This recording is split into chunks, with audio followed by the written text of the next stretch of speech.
penyimpangan sehingga agama hanya dijadikan alat untuk politik, tujuan politik dengan membawa Tuhan. Tuhan diajak kampanye. Iya kalau menang, kalau kalah Tuhan kalah. Iya kalau menang itu kemudian orangnya diusung itu baik, maka kita bersyukur. Kalau orang kita usung ketika kampanye dengan mengatasnamakan Tuhan jelek, oh Tuhan ternyata memenangkan calonnya yang jelek. Panjang, urusannya panjang kalau bicara agama diajak ke masalah politik. La siyasata fid din wala dina fis siyasah. Tidak ada politik di dalam beragama dan tidak ada agama di dalam berpolitik. Contoh, sholat. Sholat tidak boleh berpolitik. Sholat ya sholat. Agama, ibadah, bukan menghadiri sholat karena supaya terpilih menjadi anggota DPR, menjadi menang dalam pilihan bupati atau wali kota, gubernur. Sholat yang berpolitik namanya itu. Sama sekali di mata Allah tidak ada nilainya. Jadi agama jangan sekali-kali dijadikan alat untuk kemenangan tujuan politik. Anda melihat tidak benar. Oleh karena itu para ulama Ahlus Sunnah wal Jamaah sepakat kalau urusan jamban saja diajarkan oleh Nabi sampai sedemikian rupa, apalagi urusan lain yang lebih besar, apalagi urusan rumah tangga, apalagi urusan perniagaan, apalagi urusan berbangsa, apalagi urusan bernegara, apalagi urusan ekonomi, apalagi urusan politik. Islam ini lengkap, sempurna. Makanya nggak betul kalau ada mengatakan saudara agama harus dipisah dari urusan politik dan negara. Ente ngaji di mana? Orang ngaji ke habaib, ngaji ke kiai, saudara. Nggak boleh sembarangan ngomong, saudara. Itu memisahkan agama dari urusan ilmiah, sekularisme. Apa definisi al-ilmaniyah? Fasluddin anid daulah, yaitu memisahkan agama, saudara, daripada urusan negara. Majelis Ulama Indonesia Pusat sudah mengeluarkan fatwa bahwa sekularisme bukan ajaran Islam, termasuk paham yang sesat dan menyesatkan. Nah, jadi kalau ada pejabat kita yang ingin bicara soal itu, lihat-lihat fatwa ulama. Buat apa ada majelis ulama kalau fatwanya nggak dipakai? Buat apa ada majelis ulama kalau para umarok nggak bertanya dulu kepada ulama? Tanya, saudara. Nggak tahu, nanya. Jangan nggak tahu, sok tahu. Na'udzubillah min. Kira-kira jelas tidak? Jelas tidak? Sampai-sampai saking sekulernya apa saudara? Kalau ada kiai ulama membaca surat Al-Maidah ayat 51 dalam masjid, langsung dibilang apa? Ini adalah politisasi masjid. Iya. Saya mau tanya, tadi di sini ayatnya dibaca ya? Dibaca ya? Berarti politisasi masjid dong. Saudara, itu firman Allah.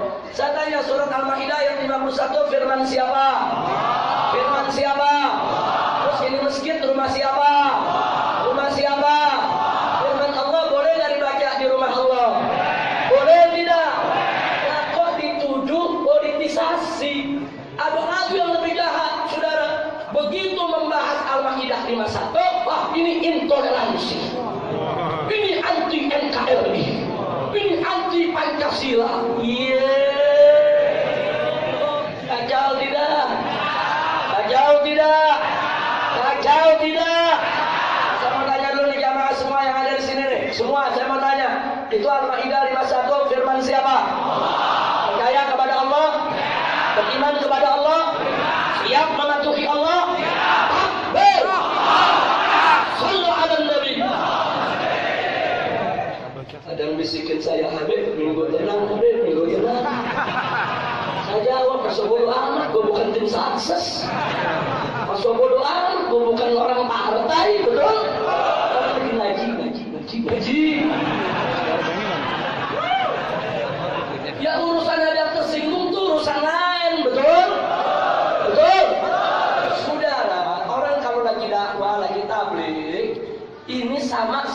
seseorang menyirami kita dengan spiritus. Tahu spiritus? Nah, saya mau tanya, kalau badan kita nggak ada luka nih, kena spiritus, adem nggak?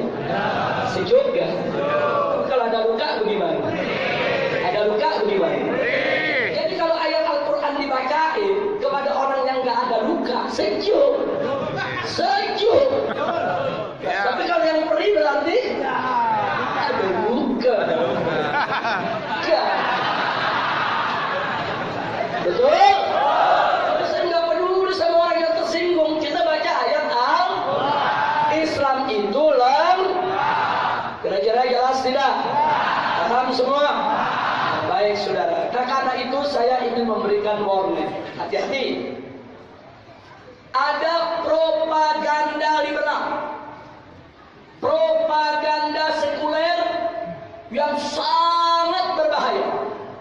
Saking berbahayanya, banyak umat Islam yang lugu, yang tidak tahu apa-apa, tertipu dan terjebak karena tergelabui. Saya kasih contoh. Yang pertama, saudara, ada mengatakan begini. Saudara-saudara, Islam itu suci, ulama itu mulia dan bersih, sedangkan politik itu kotor. Karena itu saudara, ayo kita jaga kesucian Islam, ayo kita jaga kemuliaan ulama. Janganlah Islam yang suci, ulama yang bersih dibawa ke dalam jurang politik yang kotor.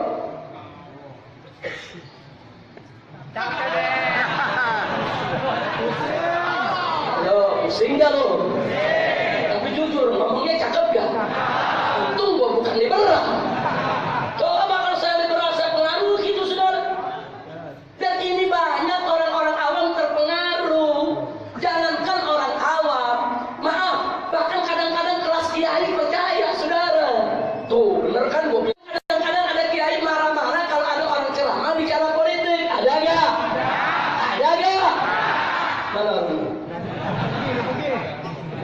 Loh, saya nggak salahkan, kenapa? Karena termakan oleh propaganda macam ini, saudara. Ini propaganda bahaya. Kalimatul haqqin yuradu biha batil. Ini kalimat kelihatannya memang bagus, saudara, dikemas sedemikian rupa. Tapi hati-hati, di dalamnya saudara ada racun yang akan merusak pemahaman umat Islam. Jawab jangan. Jawab jangan. Kalau saya jawab nanti saya nambah pasal atau lagi. Saya mau lapor sama Habib Idrus. Kemarin beliau ini alhamdulillah dampingi saya ke Madura. Saya udah bilang sama Habib Idrus ini pulang ke Jakarta nambah satu pasal, bener nambah. Baru kemarin saya dilaporin lagi sudah ke Mabes Polri. Nah, saya dilaporin ke Mabes Polri karena dianggap telah mencemarkan nama baik 9 naga.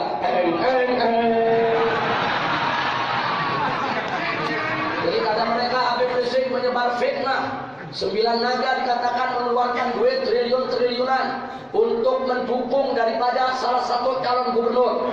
Ini merupakan fitnah. Karena itu Habib Rizik telah mencemarkan nama baik, dilaporkan pencemaran. Jadi 16 perkara. Nah, makanya ini kalau sekarang saya jawab pertanyaan tadi jadi 17 perkara kan? Jawab jangan. Jawab jangan. Ente si enak belum jawab bukan gue, bukan lo. Kadang-kadang orang tua tangan mau lagi begini, Allahu Akbar, bagus Habib, lanjutkan perjuangan. Gue di penjara lo lari. Ini kalau lari doang lebih terus begitu lari ngumpet di bawah pohon mangga. Apa dia bilang alhamdulillah ya Allah, untung Habib Rizik doang yang ditangkap. Masya Allah, saudara bukan jangan bantuin, dinyukurin. Tapi mudah-mudahan orang tua tangan nggak ada yang begitu. Amin, amin ya Rabbal. Lanjut. Mari kita lihat kalimat tadi, saudara. Itu kalimat berbahaya. Kalau dia katakan Islam itu agama suci dan bersih, betul. Memang Islam agama suci dan bersih. Kalau dia katakan ulama itu kedudukannya mulia, saudara terhormat, betul. Memang Allah yang meninggikan kedudukan mereka. Allah nyatakan dalam Al-Qur'anul Karim, faqala ta'ala, yarfa'illahu alladziina aamanu minkum walladziina utul ilma darajat. Enggak salah. Tapi kemudian mereka masukin racunnya. Mereka bilang apa? Politik itu kotor. Jadi Islam itu suci, politik itu kotor. Karena Islam suci, jangan dibawa-bawa ke politik. Ulama itu mulia, ulama itu bersih, terhormat. Politik itu kotor, najis. Karena ulama bersih, politik kotor, ulama jangan masuk dunia politik. Kenapa saya katakan kalimat ini jahat? Mereka ingin menyingkirkan Islam, menyingkirkan ulama, jangan masuk dunia politik, supaya yang ngatur politik bajingan saja. Ulama jangan, bajingan boleh. Ulama jangan, koruptor boleh. Ulama jangan, penista agama boleh. Allahu Akbar. Sebenarnya bahaya tidak? Bahaya tidak?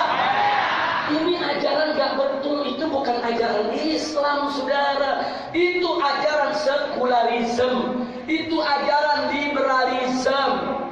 Nah, bagaimana cara kita jawab? Mari kita lihat. Ya, agama Islam memang bersih, memang suci. Ulama itu memang mulia selama istiqomah di jalan Allah. Sedangkan politik tergantung siapa yang melaksanakannya. Sedangkan politik tergantung siapa yang memainkannya. Saudara, politik itu cuma satu cara, saudara, untuk mencapai tujuan. Kalau politik dimainkan oleh orang baik dengan cara yang baik sesuai aturan syariat, maka politik itu akan manfaat untuk kepentingan Islam dan umatnya. Betul? Betul? Sebaliknya, saudara, kalau politik itu dimainkan oleh orang yang bejat, oleh bajingan, dengan meninggalkan ajaran agama, pasti politik itu hanya akan digunakan untuk kepentingan golongan, kelompok, keluarga, pribadi. Dia akan tubruk aturan syariat sehingga politik menjadi kotor. Jadi bersih atau kotornya politik tergantung bagaimana politik itu dikelola, bagaimana politik itu dilaksanakan, saudara. Kalau politik itu berdiri atas dasar iman dan takwa, dimainkan oleh orang yang beriman dan takwa, niscaya politik akan menjadi baik. Naam. Tapi kalau politik itu berdiri atas dasar maksiat, atas dasar ingkar kepada Allah, dilaksanakan oleh orang yang tidak beriman dan bertakwa, pasti politik itu kotor, saudara. Politik itu pasti kotor, najis, menjijikkan, dan akan merugikan bangsa dan negara, saudara. Naam. Kira-kira jelas tidak? Jelas tidak? Nah, kalau begitu omongan liberal tadi bahaya tidak? Bahaya. Dia pengaruhi supaya kiai jangan ke politik, supaya Islam jangan ada dalam dunia politik. Nah, kalau Islam nggak masuk ke politik, nggak masuk politik, kafir dong. Nah, kalau ulama-ulama nggak boleh masuk ke politik, jadi yang boleh siapa? Bajingan, koruptor, LGBT, KK, bencong-bencong. Masya Allah, kira-kira jelas tidak? Jelas tidak? Jadi saya tanya, kalau gitu orang Islam perlu tidak ngerti politik? Perlu tidak tahu politik? Perlu tidak menjalankan politik? Perlu tidak mengatur politik? Akbar! Sallu alaihi. Nah, kalau kiai nggak mau ke politik, nggak apa-apa. Bagus, saudara. Saya nggak masuk ke partai politik, saya nggak terjun dalam dunia politik, saudara. Silakan, tapi jangan mengharamkan politik. Jangan umat Islam dibawa-bawa, jangan bicara politik, jangan bahas politik.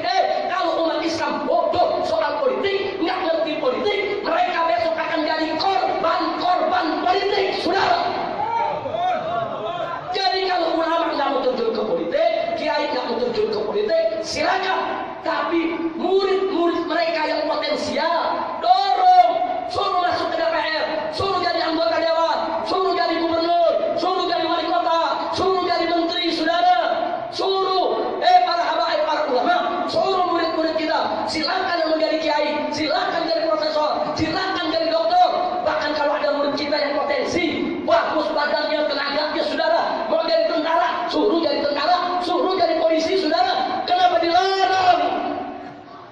Sama kalian yang hadir sini.